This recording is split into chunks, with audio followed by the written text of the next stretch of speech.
Okay, let's talk about mental disorders and their relation to violence and crime. Personality theories argue that certain personality traits lead a person to commit crime or be more aggressive. These traits may include low levels or the absence of empathy, having sadistic characteristics, possessing a strong need for power and control over others, or a developed poor attachment to family members early in life.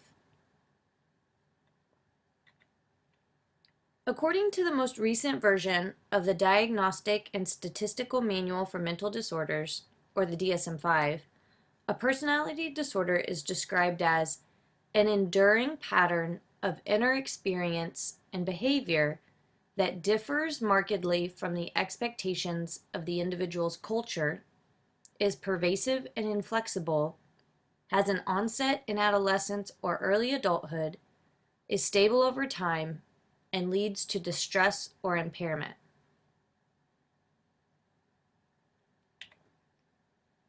The DSM-5 breaks 10 personality disorders into 3 categories: Cluster A, Cluster B, and Cluster C. The personality disorders in Cluster A are characterized by odd or eccentric behavior and are not known for typically being related to aggression or violence. These disorders include paranoid personality disorder, schizoid personality disorder, and schizotypal personality disorder. The personality disorders in Cluster B are characterized by dramatic, emotional, and erratic behavior. These personality disorders include antisocial, borderline, histrionic, and narcissistic personality disorder. Of these, antisocial and narcissistic personality disorders are associated with the highest rates of aggression. As for Cluster C, these personality disorders are characterized by anxious or fearful behavior and include avoidant, dependent, and obsessive-compulsive personality disorder. Like Cluster A, these personality disorders are not generally associated with aggressive behavior.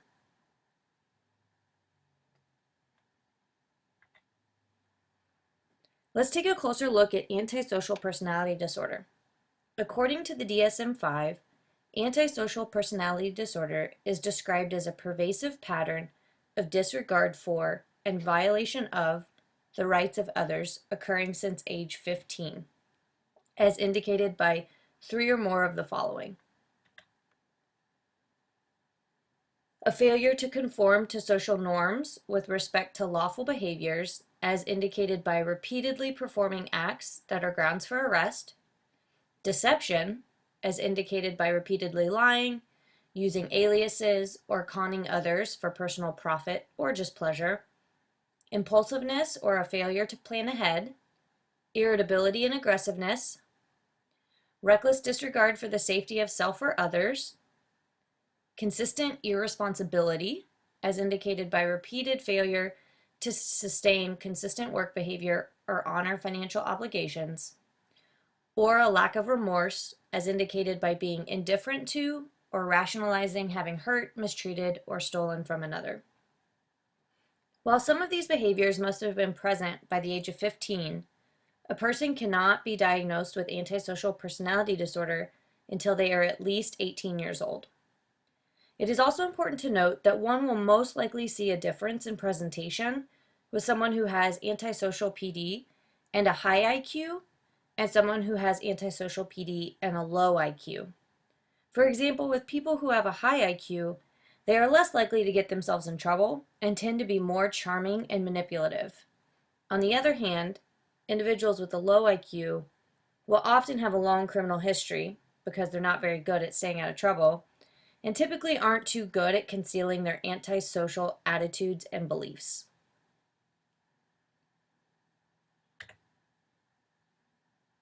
Can you think of the problem with using antisocial personality disorder or any mental disorder as a reason to explain why criminal behavior occurs? Well, let's break it down. Antisocial populations are typically characterized by multiple co-occurring personality traits, right? While these personality traits are related to criminal behavior, they are just labels. They are just like the labels we assign to behavior, such as good behavior and bad behavior. In other words, personality is a label we place on how someone generally behaves, and it is generally added post hoc. It is only assigned after we know someone has engaged in certain behavior. So how can antisocial personality disorder explain why someone commits a certain behavior? Well, it can't. Antisocial personality disorder only describes how someone typically behaves, not why. The true question is, why do people commit crime? Why are certain people more aggressive than others? Or why do certain people have antisocial personality disorder? This is the problem with saying that any one disorder leads someone to be aggressive or violent. We just can't say that because the disorder is just the label we put on something to describe it.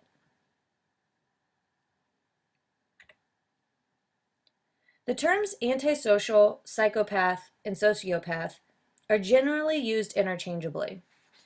So let's talk about how they are both similar and different. Psychopathy is a common term used to describe a grouping of personality traits that include such things as impulsive behavior, lack of regard for others, lack of a normal range of emotional responsiveness, and frequent deception or manipulation of others. People who have these traits are known as psychopaths or sociopaths. However, the American Psychiatric Association, APA, which publishes the primary guidebook for diagnosing mental illness in the United States, the DSM-5, does not use the term psychopath or the term sociopath. The closest equivalent to psychopathy in the APA guidebook is a condition called antisocial personality disorder. Psychopathy basics. So, the use of the term psychopathy dates back to the 1800s. However, it only became a common concept in the US in the 1940s. Initially, psychiatrists proposed that all psychopaths have a superficially outgoing personality that hides a fixed pattern of psychotic, including hallucination-based or delusion-based, and antisocial behaviors. Later, the concept of psychopathy widened as mental health professionals realized that affected individuals can have a much wider range of dysfunctional personality traits. In line with the understanding that not all psychopaths are literally psychotic, psychiatrists and other mental health experts started using the term sociopathy as a substitute for psychopathy, and also started using the term sociopath as a substitute for psychopath. Personality traits associated with psychopathy and sociopathy fall into four main groups, known as antisocial traits, interpersonal traits, affective traits, and lifestyle traits. Antisocial traits associated with the condition include childhood behavioral disturbances, teen or preteen delinquency, and involvement in criminal conduct. Interpersonal traits associated with the condition include an inflated notion of self-importance, frequent participation in manipulation or deception, a deeply ingrained pattern of lying, and a superficially appealing social style. Affective traits associated with psychopathy and sociopathy include callousness toward others, limited emotional responsiveness, a deeply ingrained pattern of avoiding personal responsibility, and an absence of guilt or regret for one's actions. Lifestyle traits associated with psychopathy and sociopathy include frequent impulsive behavior, recurring pursuit of highly stimulating experiences, a pattern of unrealistic life expectations, and frequent reliance on others for financial or material support. The United States criminal justice system and many mental health researchers measure psychopathy with a standardized test called the Psychopathy Checklist Revised, or PCLR. This test ranks 20 psychopathy-related personality traits on a scale of 0 to 2. People who receive a score of 30 or higher on the PCLR are designated as psychopathic. By comparison, a person lacking psychopathic traits would typically receive a score of 5 or 6. Generally speaking, physically violent psychopaths receive higher PCLR scores than nonviolent psychopaths. And some argue that you see the highest percentage of nonviolent psychopaths as CEOs of companies and on Wall Street. On the other hand, the American Psychiatric Association defines antisocial personality disorder in the DSM-5, which is what the vast majority of U.S. mental health professionals use when diagnosing mental health conditions. The DSM also includes definitions of 9 other conditions classified as personality disorders, which we talked about earlier. In many respects, the symptoms found in people diagnosed with antisocial personality disorder mirror the symptoms commonly associated with psychopathy. For instance, people with the disorder typically do such things as disregard the welfare of others, display superficial charm in social situations, display a lack of guilt or regret, break the law, behave irresponsibly, manipulate or lie to others, act impulsively, seek stimulation, and maintain an inflated sense of self-importance. However, the definition for antisocial personality disorder also differs from the definition of psychopathy in important ways. First, and perhaps most significantly, an adult who receives a diagnosis for antisocial personality disorder must have an earlier history of another mental health condition called conduct disorder. The DSM doesn't allow doctors to diagnose any personality disorder in children, and in many ways, conduct disorder functions as the childhood equivalent of antisocial personality disorder. In addition, a person diagnosed with antisocial personality disorder must experience his or her symptoms outside of the context of the hyper-aroused state called mania or the severe mental disorder called schizophrenia. As you can see, there is quite a bit of overlap between the two categories, but they are not mutually exclusive. Most often, if someone is considered a psychopath, then they would meet the criteria for antisocial personality disorder. But just because someone meets the criteria for antisocial personality disorder does not mean that they are a psychopath.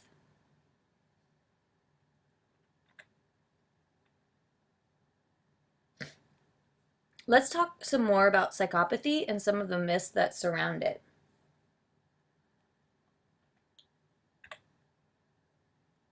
All psychopaths are violent. Research by psychologists such as Randall T. Sayokin of the University of Alabama indicates that psychopathy is a risk factor for future physical and sexual violence. Moreover, at least some serial killers, for example, Ted Bundy, John Wayne Gacy, and Dennis Rader, the infamous BTK killer, have manifested numerous psychopathic traits, including superficial charm and a profound absence of guilt and empathy. Nevertheless, most psychopaths are not violent, and most violent people are not psychopaths. In the days following the horrific Virginia Tech shootings of April 16, 2007, many newspaper commentators described the killer, Cho, as psychopathic. Yet Cho exhibited few traits of psychopathy. Those that knew him described him as markedly shy, withdrawn, and peculiar.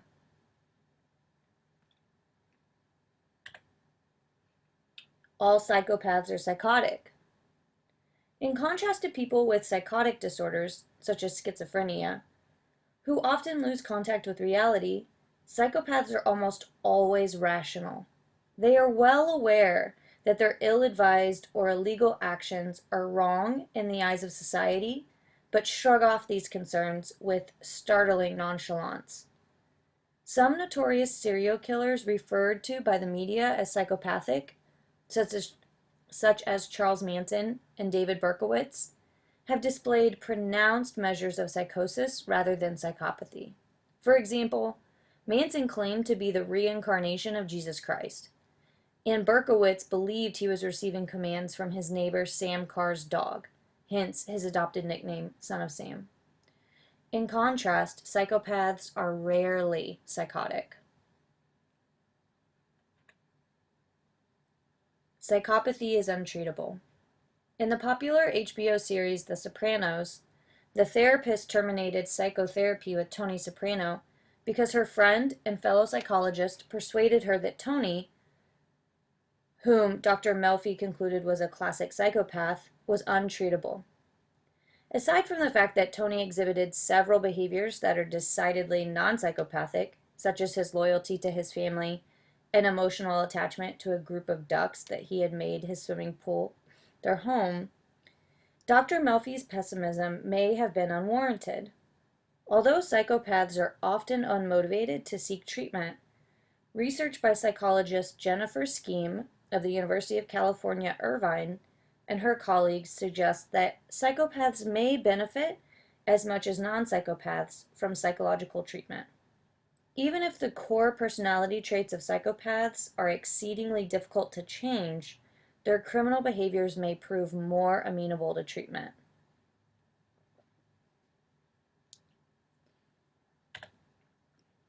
Another personality disorder that has been associated with aggression is narcissistic personality disorder.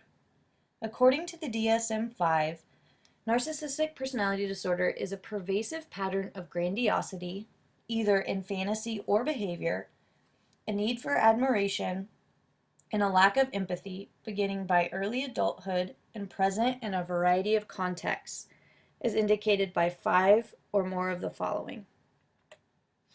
Has a grandiose sense of self-importance, such as exaggerates achievements and talents, expects to be recognized as superior without actually doing anything, is preoccupied with fantasies of unlimited success, power, brilliance, beauty, or ideal love, believes that he or she is special and unique and can only be understood by or should associate with other special or high-status people, requires excessive admiration, has a sense of entitlement, such as an unreasonable expectations of especially favorable treatment or automatic compliance with his or her expectations, is interpersonally exploitative, such as taking advantage of others just to achieve what they want, lacks empathy, or is unwilling to recognize or identify with the feelings and needs of others, is often envious of others or believes others are envious of them, or shows arrogant, haughty behaviors or attitudes. In addition to overt aggression, individuals who have been diagnosed with narcissistic personality disorder are particularly prone to committing verbal and psychological abuse when they feel unappreciated for their self-perceived special talents or when they feel humiliated.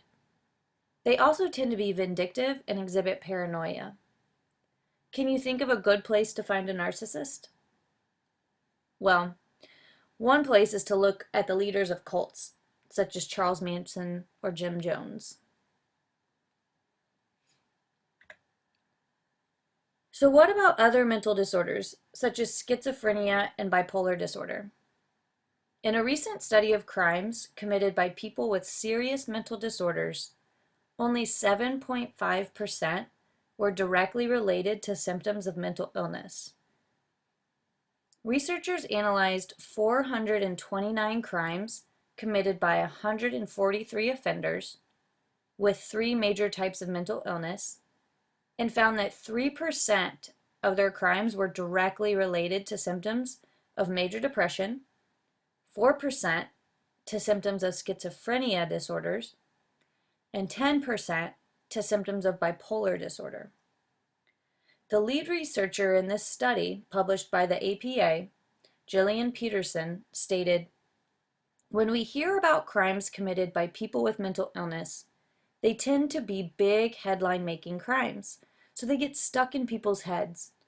The vast majority of people with mental illness are not violent, not criminal, and not dangerous." The study was conducted with former defendants of a mental health court in Minneapolis. The participants completed a 2-hour interview about their criminal history and mental health symptoms, covering an average of 15 years.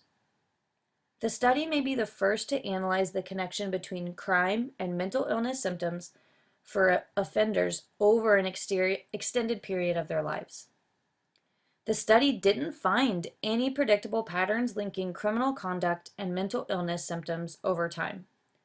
2/3 of the offenders who had committed crimes directly related to their mental illness symptoms also had committed unrelated crimes for other reasons, such as poverty, unemployment, homelessness, and substance abuse. If there is a small group of people with mental illness committing crimes again and again because of those symptoms, this is not what they found in the study. Another study in Sweden found similar results. The study looked at the rate of violent crime in over 8,000 people diagnosed with schizophrenia between 1973 and 2006, and a control group of 80,000 people from the general population of Sweden. They found that 5% of the general population was convicted of violent crime during this time period, compared to 8% of those with schizophrenia and no substance abuse, which was not a statistically significant difference. These results echo previous research in the United States that has also found no significant relationship between mental illness and violence. What the study did find was that the overrepresentation of individuals with schizophrenia in violent crime is almost entirely attributable to concurrent substance abuse. That means that you will only find a statistically significant increase in violent acts in people with mental illness when substance abuse is also present. Not surprisingly, you will also find the same association in people without mental illness too. Alcohol and drugs make people do things they wouldn't ordinarily do. So this association is not unique to people with a mental disorder.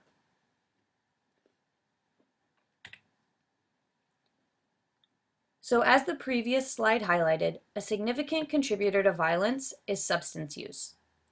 Numerous studies have found a relationship between alcohol consumption as well as the use of illicit substances and violence. A study by Rosen in 1997 looked at the number of offenses that involved alcohol consumption preceding the offense.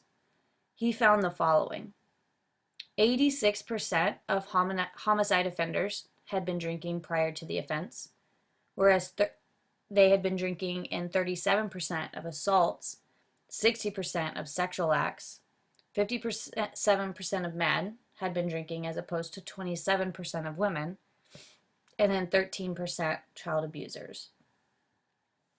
Additionally, the National Violence Against Women survey found that women were at 3 times the risk when living with partners who drank regularly, which was at least 4 times a week in their study. And they were at 6 times the risk of violence when they lived with partners who consumed 5 or more drinks at one time. However, it is important to note that this link is not causal. That is, using alcohol or drugs does not cause someone to be violent. Rather, it increases their risk for violence.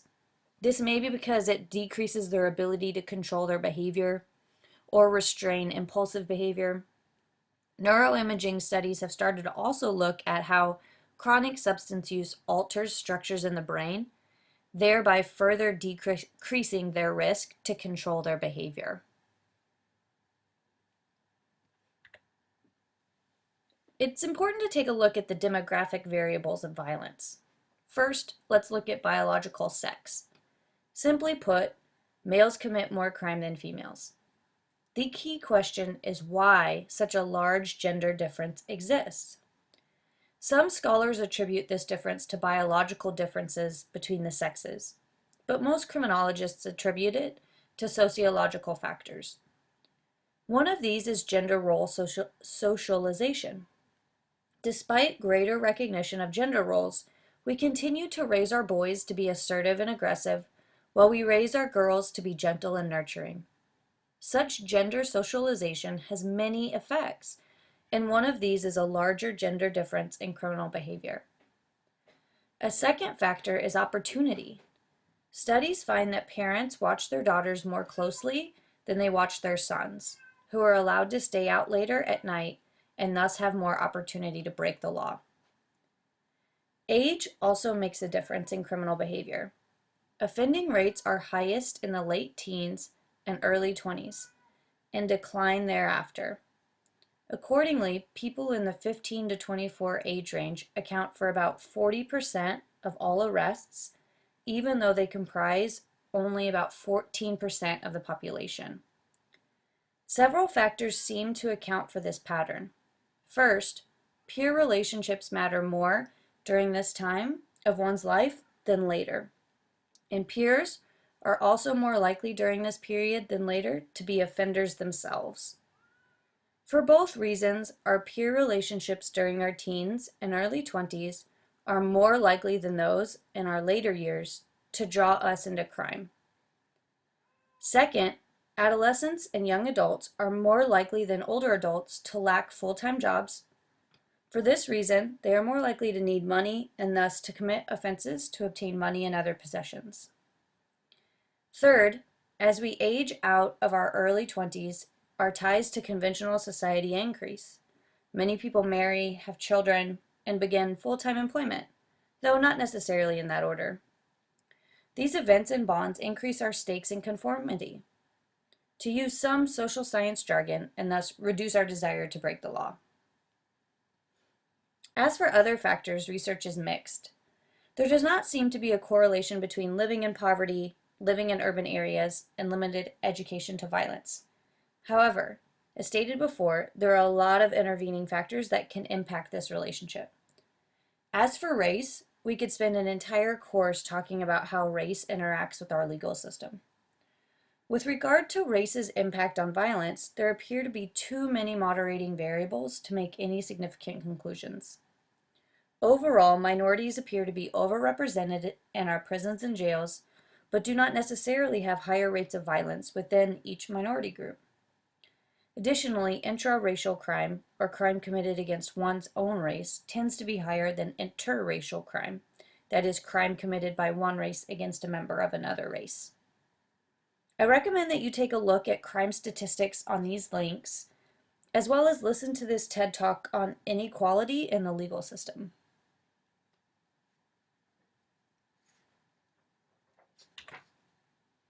Overall, several general conclusions can be made about the correlates of violence. First, mental disorders are neither necessary nor sufficient causes of violence. The major determinants of violence continue to be socio-demographic and socioeconomic factors, such as being young, male, and of lower socioeconomic status. Second, members of the public undoubtedly exaggerate both the strength of the relationship between major mental disorders and violence, as well as their own personal risk from the severely mentally ill. It is far more likely that people with a serious mental illness will be the victim of violence. Third, substance abuse appears to be the major determinant of violence, and this is true whether it occurs in the context of a concurrent mental illness or not. Those with substance disorders are major contributors to community violence, perhaps accounting for as much of a third of self-reported violent acts, and 7 out of every 10 crimes of violence among mentally disordered offenders.